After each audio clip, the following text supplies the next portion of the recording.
You know, in sports, there are some names that just transcend the game. They become icons.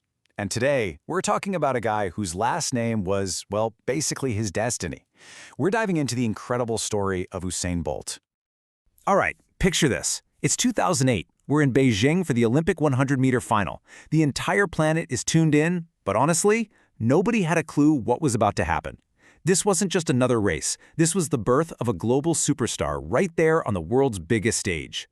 And boom, 9.69 seconds.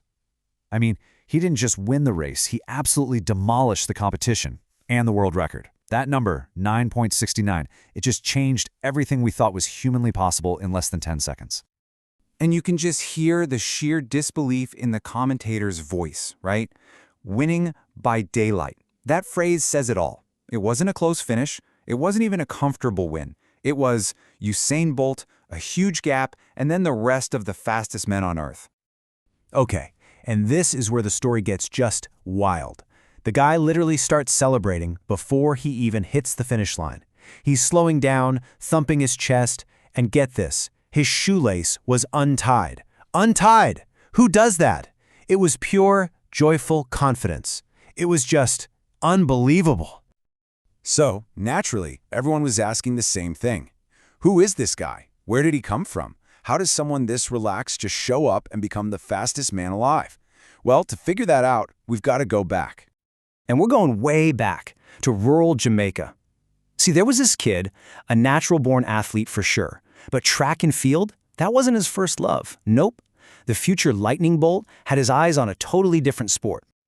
Believe it or not, it was all about cricket. That was his game. He lived and breathed it.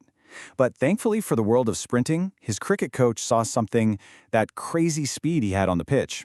And that coach was the one who said, "Hey kid, you need to get on a track, seriously."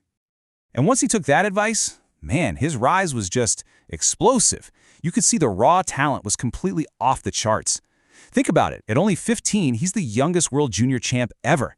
And before he's even 18, he's running the 200 meters in under 20 seconds. That's a time that pro athletes chase their entire careers. But it's so easy to forget he was just a kid. And this story is perfect. At those World Juniors, in front of his home crowd in Jamaica, the pressure was massive. He was so nervous, he actually put his shoes on the wrong feet. I mean, can you imagine? And you know what? He still won. That race, he said, taught him he'd never let nerves get the best of him again. But being a young phenom is one thing. Becoming a true champion, well, that's a different story. It's never a straight shot to the top. Bolt's raw talent was obvious, but he was about to hit some major bumps in the road. Yeah, his very first Olympics, Athens in 2004, was, well, it was a total disaster. He was still just a teen, dealing with an injury, and he got knocked out in the very first round. Talk about a reality check. That had to sting.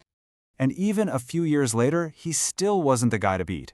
At the 2007 World Champs, he had to watch his biggest rival at the time, Tyson Gay, cross the line first. Bolt was great, for sure. He got the silver, but he wasn't Bolt yet. So what changed? What was the secret ingredient? A man named Glenn Mills, his coach. Mills saw this once-in-a-generation talent, but he also saw a guy who loved to party and joke around maybe a little too much. He knew he had to rein in that unprofessional approach and turn all that raw ability into pure, focused power. And that's when it all came together. The insane natural talent, the tough lessons from his early failures, and now this brand new discipline. This is where the story shifts. This is where Usain Bolt stops being just another fast guy and starts becoming the legend. Just a year after that jaw-dropping performance in Beijing, he shows up in Berlin for the World Championships and does something that still feels impossible. 9.58. Just let that sink in. 9.58.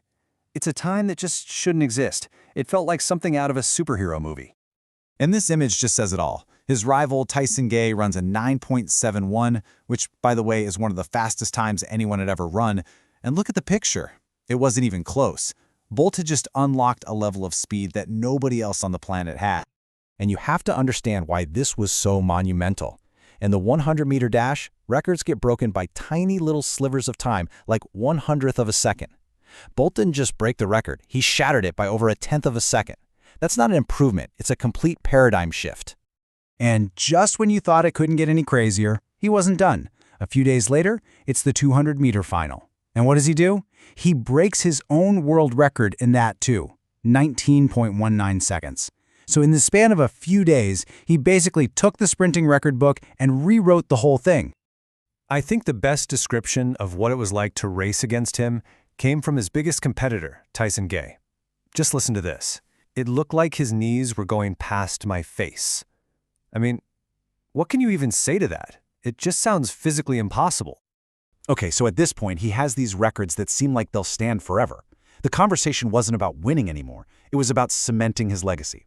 The debate shifted from who's the fastest right now to is this the greatest sprinter of all time?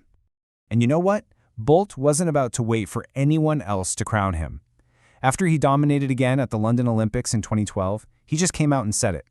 I'm now a legend. I'm also the greatest athlete to live. And honestly, with what he'd accomplished, could you really argue with him? Let's just look at the resume, because it's staggering. 8 Olympic gold medals, 11 world championship titles. He holds the world record in the 100, the 200, and the 4x100 relay.